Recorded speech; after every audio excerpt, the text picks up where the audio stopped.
Now, without further ado, the reason why we're all here, I'd like to invite Shri Rajarshi Nandy on stage to light the lamp and start the evening.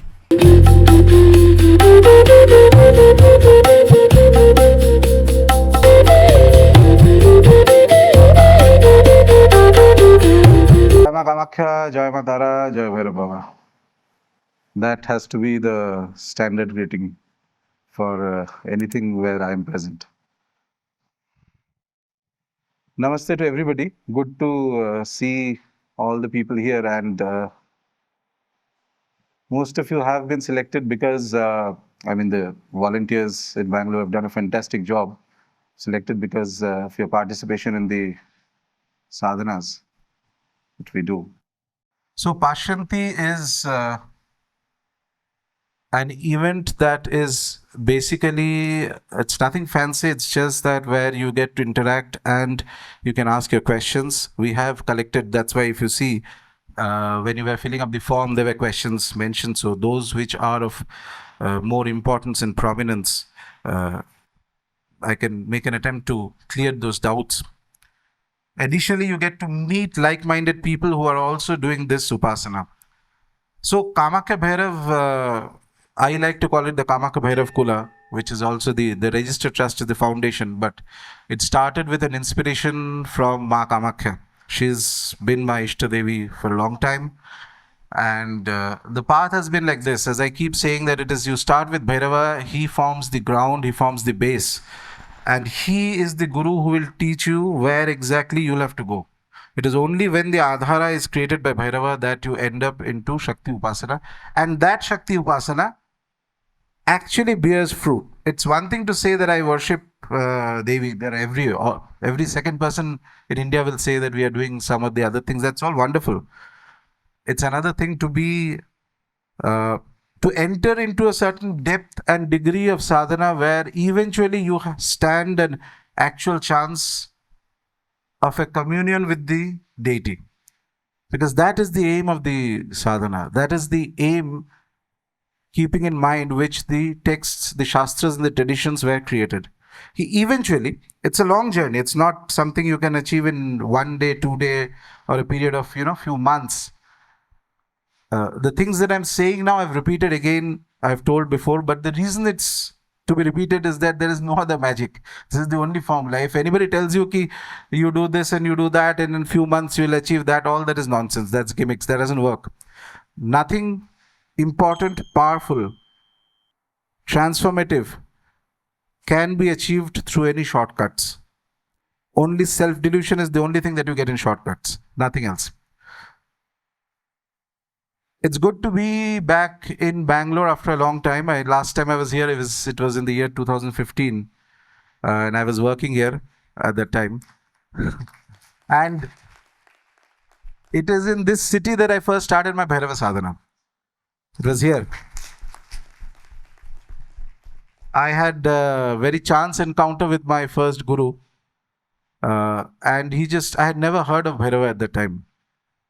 I was more an agnostic, not much interest, no interest actually in these things.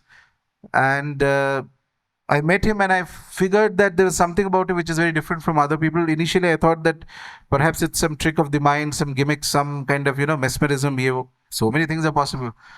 And I say being skeptic is good. It's better than blindly believing and then, falling into a ditch. Even after skepticism, you may still fall into a ditch if it's there in your destiny. That's a different matter. But at least you made an attempt. So, that's when he gave me the Upadesham of my first Bhairava mantra. And I remember, I participated in I did this sadhana to the whatever degree I could do. He was very hands-free kind of approach. He is not the kinds who will ask ki, abhi subah you get up in the morning and do this and do that. He just gave the mantra and then it's up to you. You want to do, you do. You don't want to do, don't do, like that. He leaves it. So, but I was curious because I had seen certain things in his presence which made me quite certain that this is not delusion. This is not gimmicks. This is not something like, some hat trick kind of a thing. There's something other than what I thought I know of the world. So that's how I started doing the sadhana for a few months and nothing happened. And then one day I told him that kuch nahi ho raha hai, because I was expecting some light sound, something should happen. Uh, so if you're investing energy and time, kuch to hona chahiye na. Then he said that you do one thing, you take a sankalpa, and that's when I first heard the term sankalpa. What is a sankalpa? I had no idea, because randomly I was doing it. So I took a 40-day sankalpa, and Bhairav Baba was very kind. Now I think of it, I understand it. I felt his presence very strongly. I had I had multiple experiences related to him. Initially, it kind of unnerved me a bit to some degree, but then there is this peculiar, I like to call it the kira in my head, that what happens, uske aage kya hai dekhta hai. So you don't stop. You take a break and you start again. Let's see where it goes. Okay, like that. So from that, then life went on. Whatever is going on, along with that sadhana is going on, and today here I am sitting. So that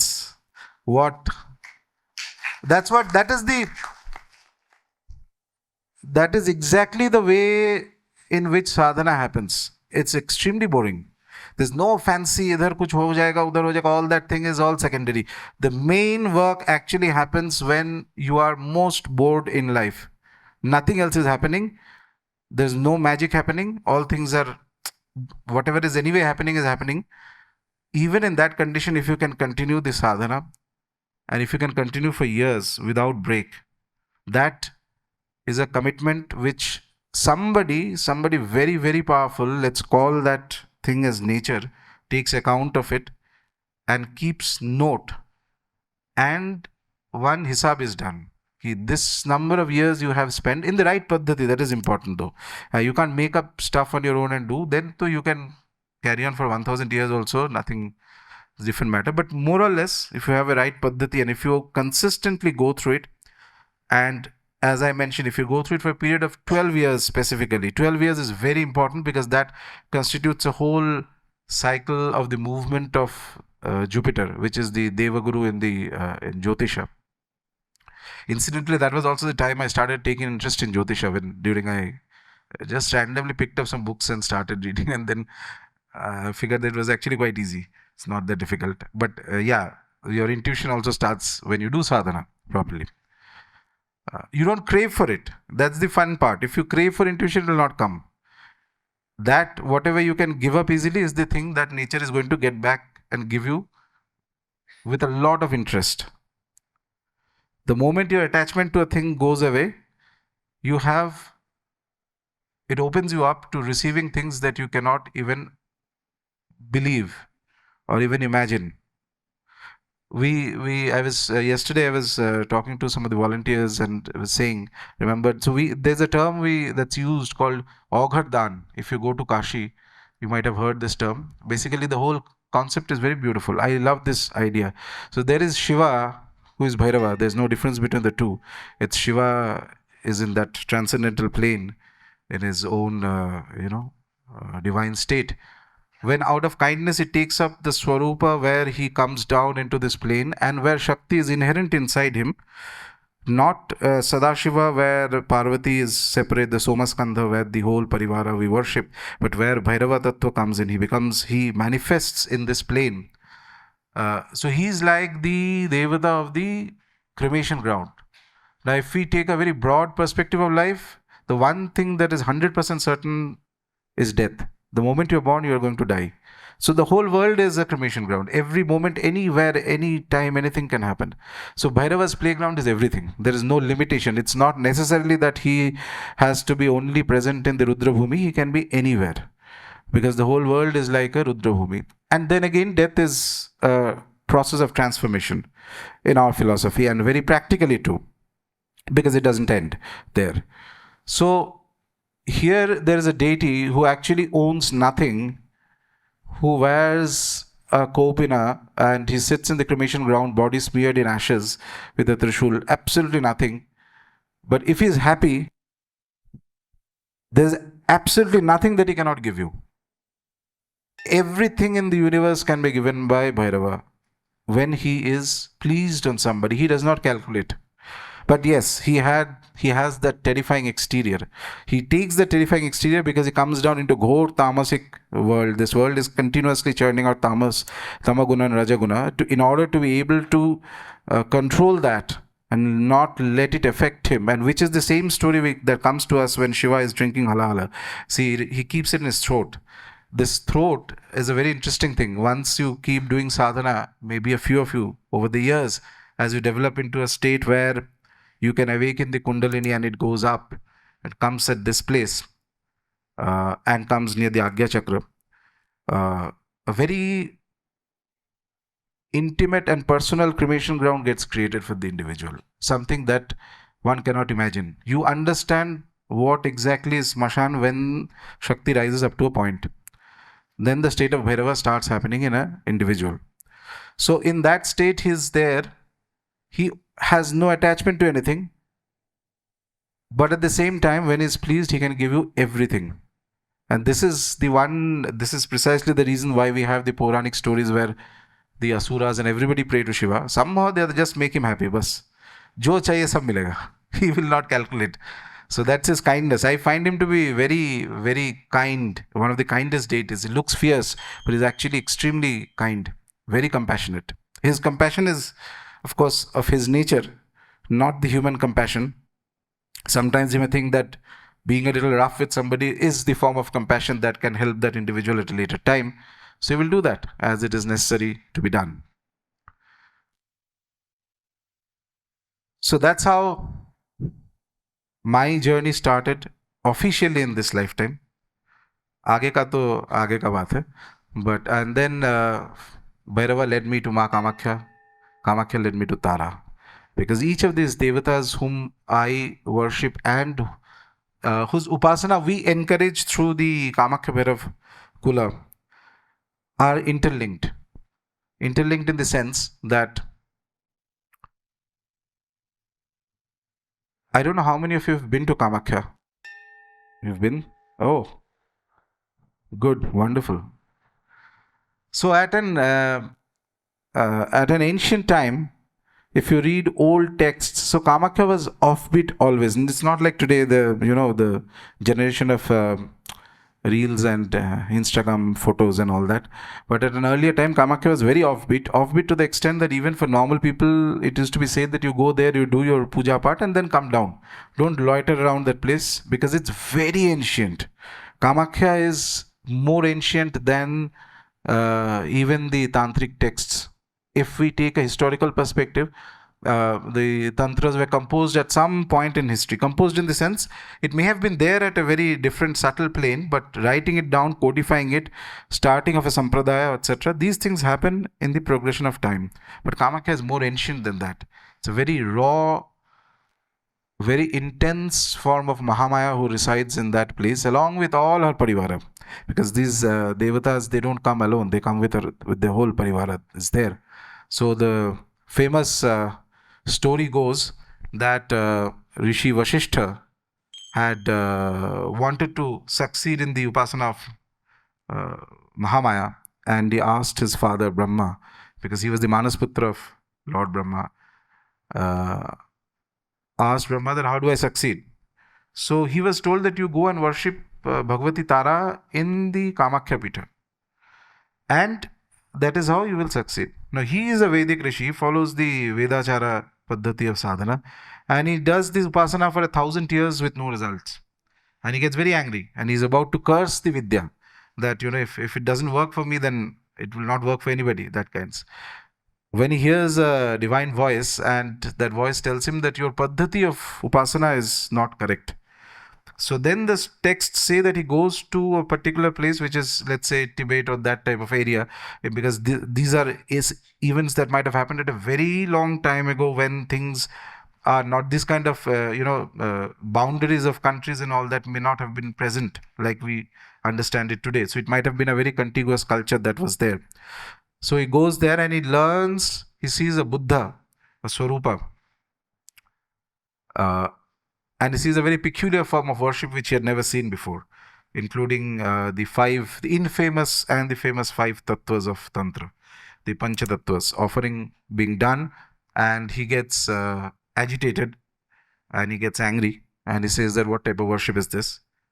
And then the Buddha, and this is not Gautam Buddha, so texts tell that this is some Buddha which is much earlier than Gautam Buddha, and eventually the texts reveal that it is none other than Narayana who takes that Swarupa in order to teach Vasishta the importance of the Panchatattva Puja of Bhagavati Kamakhya.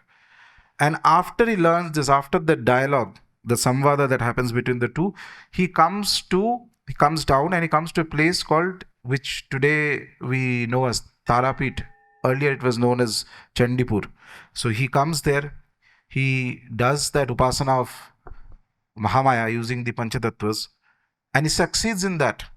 And the same deity who is Kamakhya manifests as Tara in a very fierce form in Tarapith. And the story goes that Vasishta, he prays to her, says that this Swarupa is not possible for people to take in Kali Yuga. So you give something that is a little bit more compassionate and softer in nature. So then that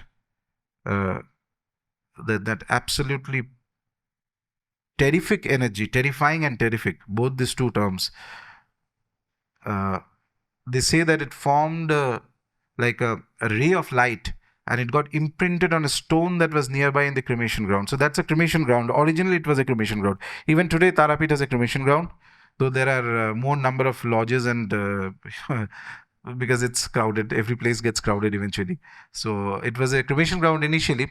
So that gets imprinted on the stone, a very peculiar iconography of a woman, a mother with a child. And then Tara explains to Vasishta that this is the Swarupa in which when Shiva had drunk the halahala poison and started burning his throat, so then Mahamaya took the form of Shiva's mother. And to calm down his pain in the throat, Mahamaya made Shiva into a child. So this is a very beautiful story, which is just a metaphorical way of saying that so Shiva is the ultimate Jiva. He is the Lord of everything. But the moment the Paramatma, that soul, comes as a Jivatma into this plane, because of the play of the karmas, because of other things, there is a complete obliteration of the divine nature. So has no clue what to do, whether to go left or right. Just the current of karmas are going to push the individual here and there. That state is the state of Shiva who has drunk halahala and he doesn't know what to do. That is when she becomes, Mahamaya takes the Swarupa of Tara and cures him of that pain. So she becomes the ultimate form of the Divine Mother, and that form is worshipped in Tarapith. So that is how Kamakhya gets linked to Tara. The story is very important in another sense also, because those who are so inclined, if you read the old text, you'll see that some of the older mantras of Kamakhya, which are not practiced that much today, there was a change in the mantra that was done by Rishi Vasishta, it is said, the core mantra of Maa Kamakhya, because due to that change in one Vijakshara, slight change was done.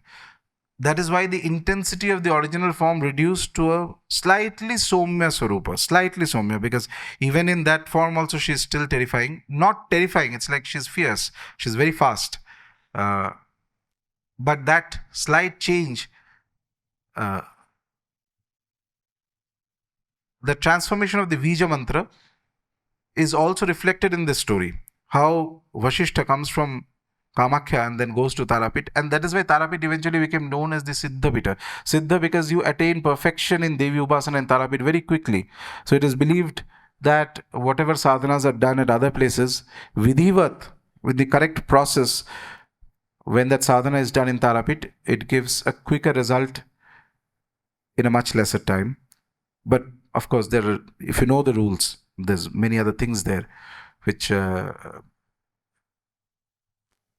anyway, so that's how I went from Bhairava. Bhairava took me to Maa Tara, to Kamakhya. Kamakhya took me to Maa Tara. These three became the key devatas whom I worship and the people I guide, and whose upasana paddhatis in a way that is slightly easily accessible to people without complicating it, because actual Tara Upasana or actual Kamakhya Upasana is actually more complex, and it requires a certain kind of an alignment of the mind and body to succeed.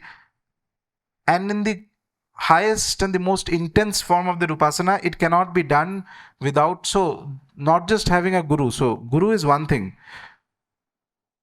You need, for that high intensity sadhanas of these devatas, you need a guru who actually monitors everything that you do from night to morning to night.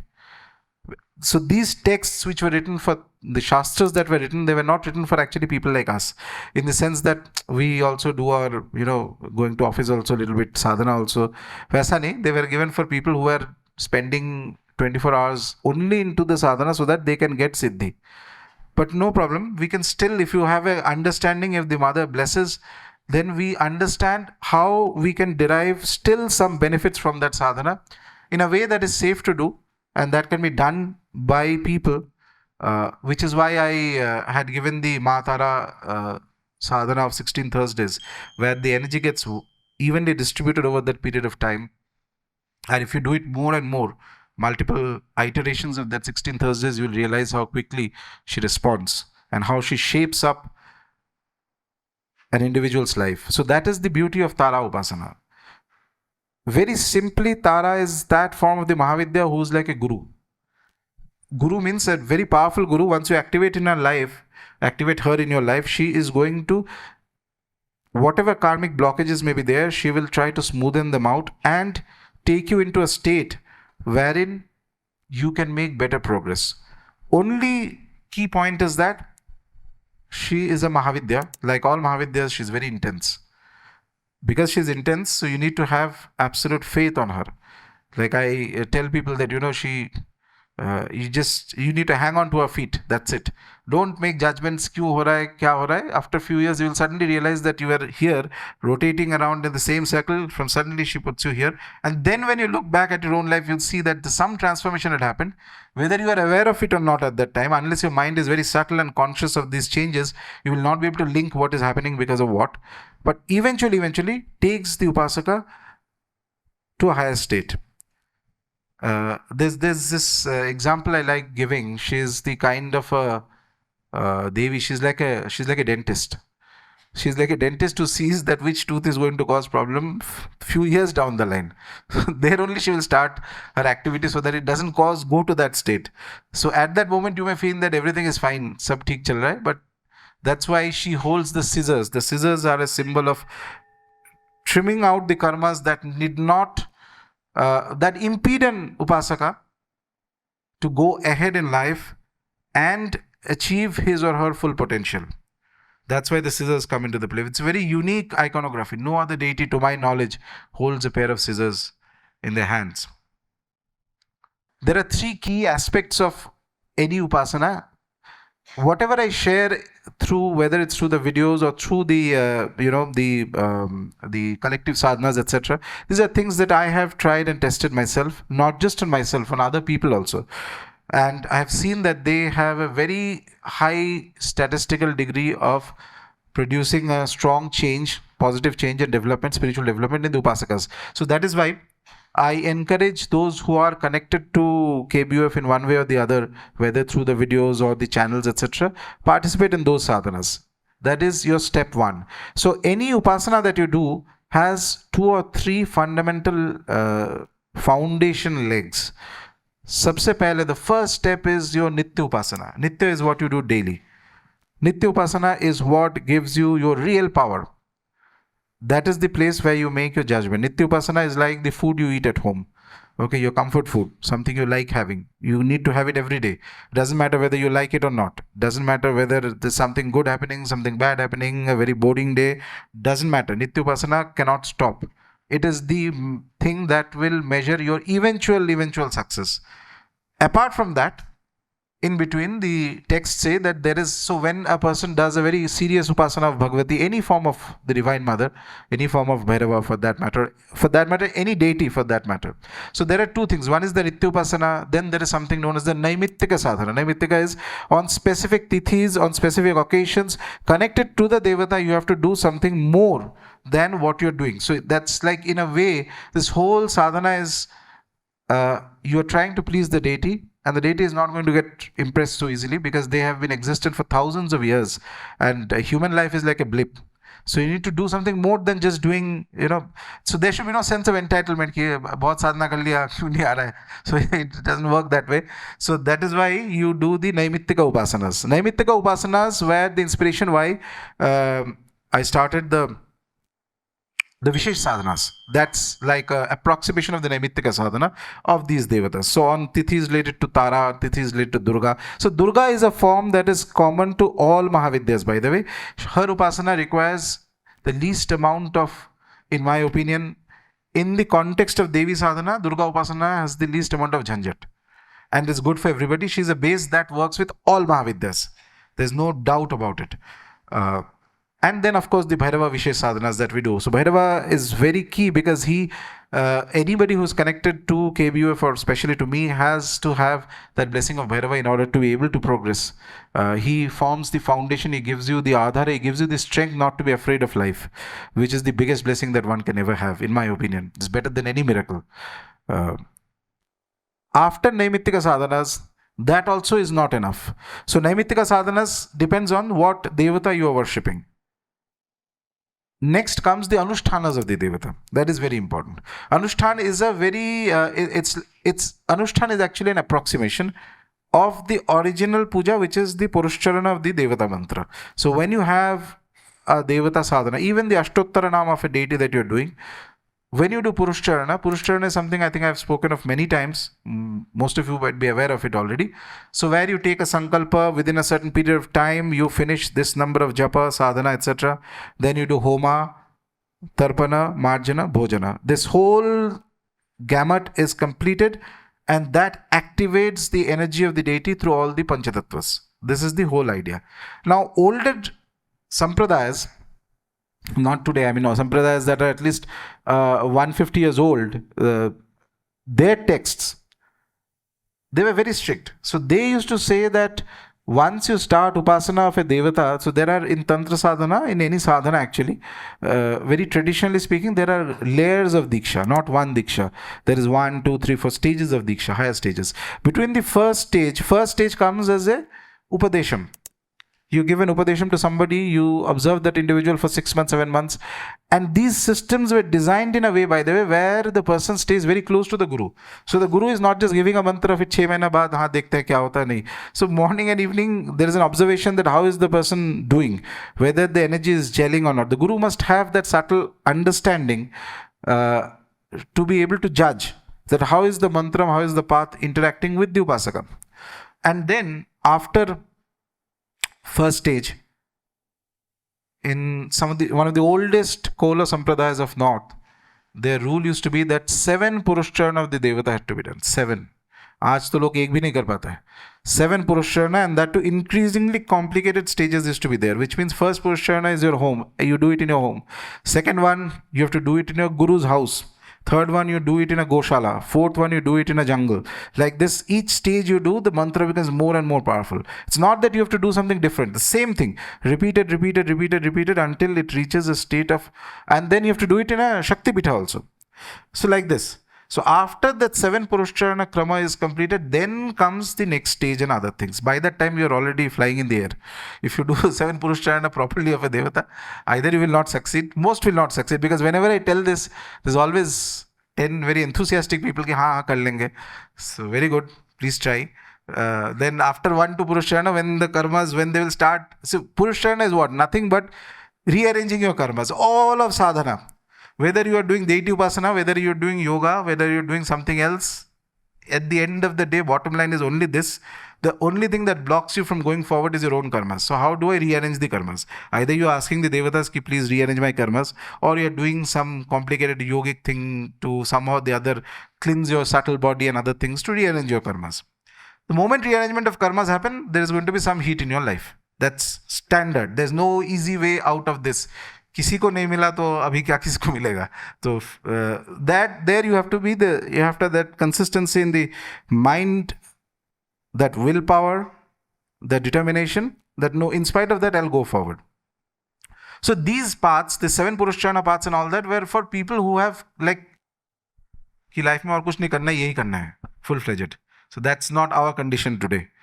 That is not possible for us today, and we have reached a stage of such fantastic overall level of corruption that even if you were to leave everything today and go into a jungle and think that I'll do 7 Purascharana after the other, I can guarantee you 99% chance you will not succeed. Second or third, second भी नहीं, एक ही complete करते करते you will start seeing the fun and you will come back ki it's better to get 2 galis from the boss than to leave all this and go to a jungle. That life is more easier to handle. So that's practically what happens. So that is why pace it out, do the Vishesh Sadhanas, do the mantra sadhana, Nitya Upasana. As and when you can, you do Anusthana. Anusthana is what? An approximated version of the Purascharana. Instead of a full Purascharana, you do a smaller version. Instead of 1 lakh japa, you do 240 malas of japa in a smaller period of time. Obviously, when you are approximating that, the energy generation that is happening through a sadhana is going to be lesser, which is fine. It's better to eat what you can digest than to eat a lot and then end up in the hospital. So, this 3 things is the foundation of sadhana. And there's a 4th thing, which is time. You cannot accelerate and get something that is fixed at a certain point in your destiny. Mahakal is the final authority to write the checks. Who succeeds, when he succeeds, when not. Nobody can make him do anything faster than that. But he's very good that if you don't follow the path, he can postpone the timeline also. So he's very good in that. So time. These 4 factors somebody has there. Time is patience. Then your sadhana path, you are absolutely set. So there's nothing that can budge you. You will eventually reach. When is a different question, but you will reach. Along with this is important to do, which is what we started doing, the Annadanams that we do at various places across India. Annadanams have a terrific power of removing any doshas that are there in your sadhana. In this Kali Yuga, Annadanam is like a very, very important process of the sadhana. To the extent that even the texts on Purascharana, they give you bypass routes also, by the way. Say somebody is not able to do Homa, so you can do this amount of japa, you can do this amount of japa, etc. Everything there's a bypass route except Bhojanam. They say that feeding is mandatory. You cannot say that no, I will not feed, I will do some more japa. That will not work. Because when you feed people, and whom you are feeding depends on what type of sadhana you are doing.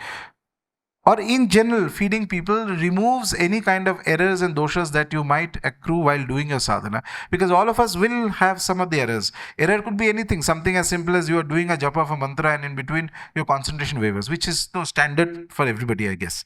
So that is also considered as a dosha of the mantra. In between the japa, suppose you are speaking to somebody. That is also considered as a dosha. In between, suppose your pronunciation is not clear.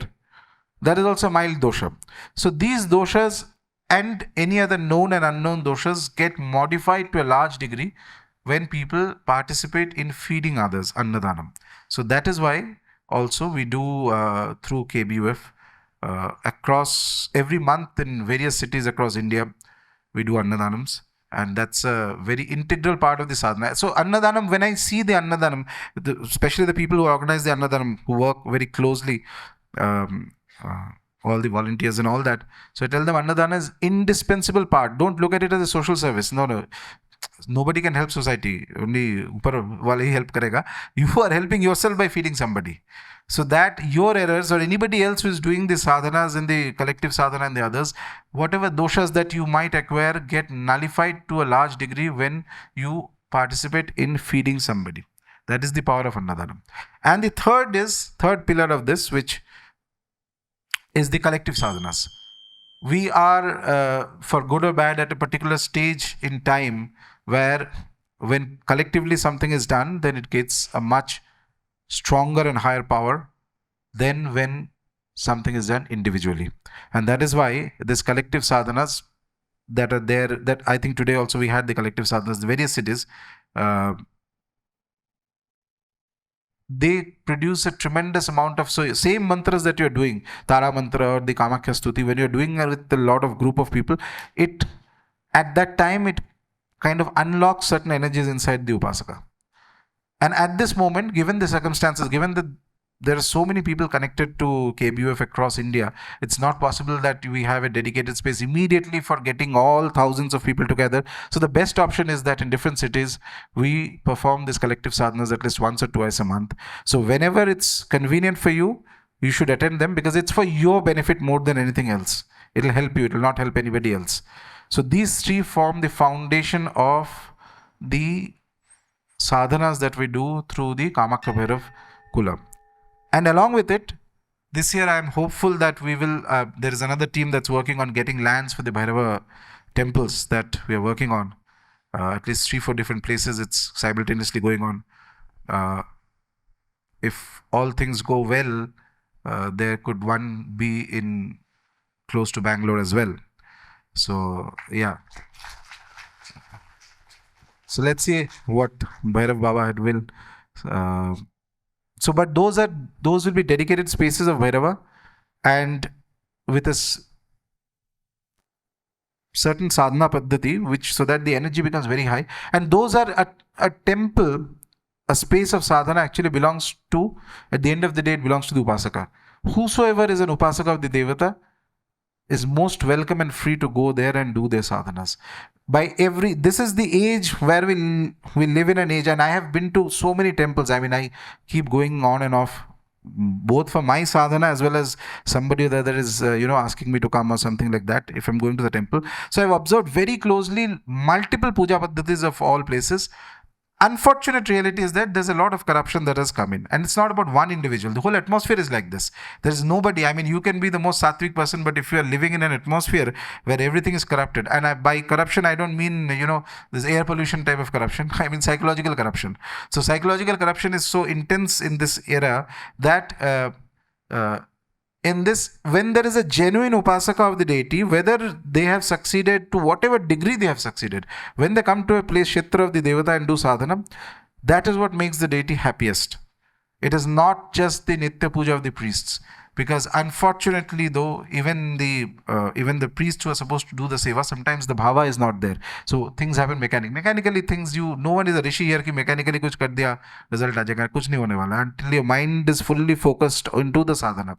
So sadhana works through bhava and process. Both are very important.